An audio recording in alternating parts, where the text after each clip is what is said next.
Sahih al-Bukhari 3836, narrated Ibn Umar radiallahu ta'ala anhuma, the Prophet sallallahu alayhi wasallam said, if anybody has to take an oath, he should swear only by Allah subhanahu wa ta'ala.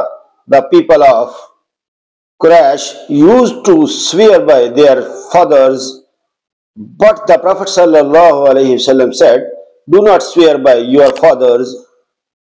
Sahih al-Bukhari 3837, narrated Abdul Rahman bin Al-Qasim radiallahu ta'ala anhu. Al-Qasim radiallahu ta'ala anhu used to walk in front of the funeral procession. He used not to get up for the funeral procession in case it passed by him, and he narrated from Aisha radiallahu ta'ala anha that she said, the people of the pre-Islamic period of ignorance used to stand up for the funeral procession. When they saw it, they used to say twice, you were noble in your family, what are you now? Sahih al-Bukhari 3838, narrated Umar radiallahu ta'ala anhu.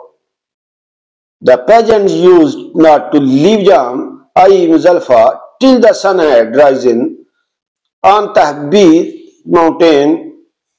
The Prophet ﷺ contradicted them by leaving Muzdalifah before the sun rose. Sahih al-Bukhari 3839, narrated Hussain radiallahu ta'ala anhu, that Ikrama radiallahu ta'ala anhu said, Kasan Dihaka means glass full of something, followed successively with other full glasses.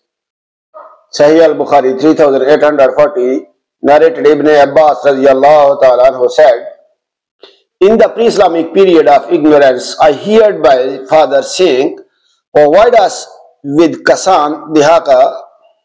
Like and subscribe my channel for more of these videos. Allah bless you. Allah Hafiz.